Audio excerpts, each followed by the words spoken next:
हरियाणा के लोगों ने फिर कमाल कर दिया।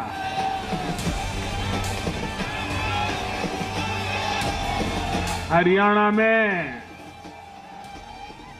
झूठ की गुट्टी पर विकास की गारंटी भारी पड़ी है।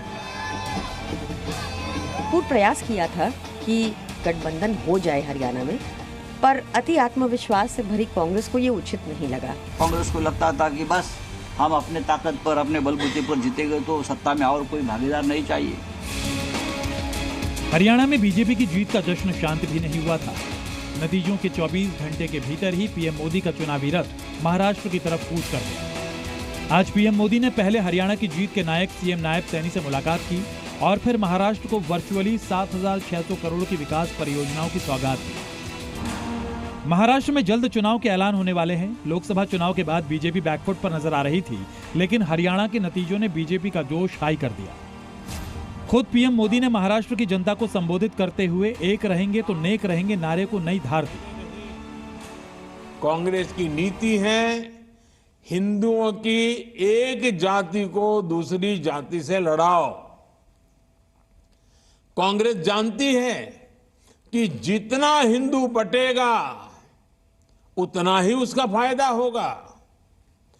कांग्रेस किसी भी तरीके से हिंदू समाज में आग लगाए रखना चाहती है ताकि वो उस पर राजनीतिक रोटियां सेकती रहें।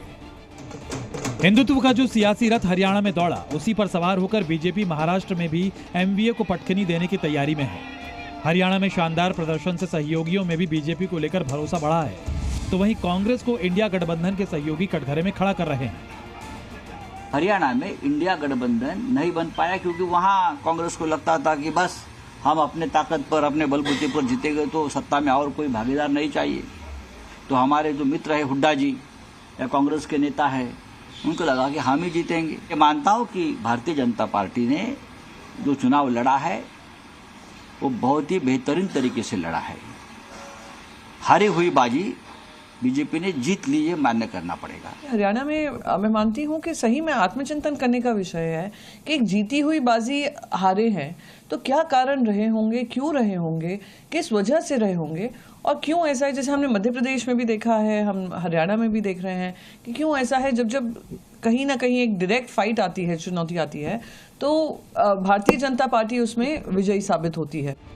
लोकसभा चुनाव के बाद इंडिया गठबंधन के जो सहयोगी दल राहुल गांधी को सर आंखों पर बिठा रहे थे, वही सहयोगी अब कांग्रेस को आत्मचिंतन करने की सलाह दे रहे हैं। सियासी पंडितों की माने तो इस परिणाम का असर महाराष्ट्र में कुछ यूं दिखेगा।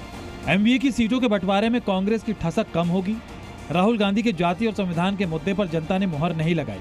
महाराष्ट्र में कांग्रेस के लिए ये हालात तब बन पड़े हैं जब लोकसभा चुनाव में महाराष्ट्र में कांग्रेस का स्ट्राइक रेट सबसे शानदार था, लेकिन हरियाणा के नतीजों ने बीजेपी में नई जान फूंक दी है। आज महाराष्ट्र को विकास की सौगात दी तो 3 दिन पहले वाशिम, ठाणे और मुंबई में कार्यक्रम के जरिए बीजेपी के लिए तैयारियों का श्री गणेश कर दिया। तो वहीं सहयोगियों ने भी बीजेपी के सुर में सुर बुलंद कर विपक्ष की बेचैनी बढ़ा दी है। यहाँ जहाँ डबल इंजन सरकार है उसका फायदा होगा और यहाँ पर महाविकास आघाड़ी के लोग बोल रहे हैं कि कांग्रेस को अहंकार हुआ था, कांग्रेस फेक नैरेटिव फैला रही थी, कांग्रेस जाति में बैर पैदा कर रही थी, इसलिए वहाँ की जनता ने विकास को अपनाया और ये निगेटिव और फेक नैरेटिव को नकारा है।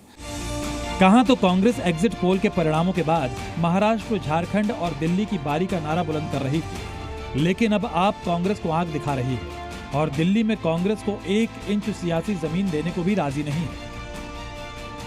महज 5 महीने के भीतर कांग्रेस की सियासत अर्श से फर्श पर आ गई। जाति के मुद्दे को राहुल जिस जोर शोर से उठा रहे थे, हरियाणा में खुद उसी जाति के जाल में फंस गए।